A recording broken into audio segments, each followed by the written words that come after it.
जालना शहर में आयोजित एक प्रेस कॉन्फ्रेंस में पत्रकारों से वार्तालाप के दौरान कांग्रेस के पूर्व विधायक कैलाश गोरंट्याल ने बीजेपी में शामिल होने की संभावना जताई। विधानसभा चुनाव में हार के बाद वे लंबे समय से पार्टी में नाराज चल रहे थे। स्थानीय निकाय चुनावों से पहले गोरंट्याल ने शेरो शायरी के अंदाज में बीजेपी प्रवेश की पुष्टि करते हुए संकेत दिए हैं कि वे भाजपा के एक बड़े नेता के संपर्क में है। मी या प्रश्नावर एकच शेर म्हणून सांगतो, आईना बनने का हरजाना मुझे भरना है, मुझे आईना बनने का हरजाना भरना है, मुझे कब का टूट चुका हूँ बस अब बिखरना है, मुझे ये बताए मुझे सादे दिल और कितने इम्तिहान देना है मुझे।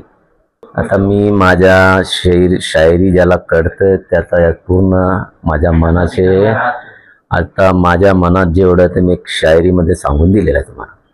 तुम्हारी हजारों सवालों से मेरी खामोशी सही न जाने कितने राज को पर्दा करती है।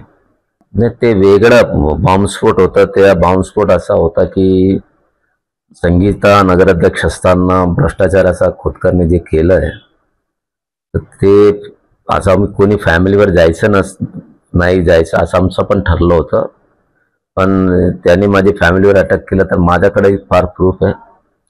त्याने त्याची आई कासाबाई खोतकरने खोटे डॉक्युमेंट्स देऊन त्याने हिरानंदानीमध्ये एक फ्लाईट घेतलं, त्याचे पूर्ण डॉक्युमेंट माझ्याकडे आहे आणि त्या डॉक्युमेंटमध्ये त्यांना असं लिहिलेले माझ्याकडे आहे, तुम्हाला वाटलं तर मी देतो की मला महाराष्ट्रात घर नाही आणि मी किराणे राहते आणि बघितलं तर त्यांचं घर 94 मध्ये त्याने घर घेतलं, त्याचा कासाबाई उल्लेख आहे।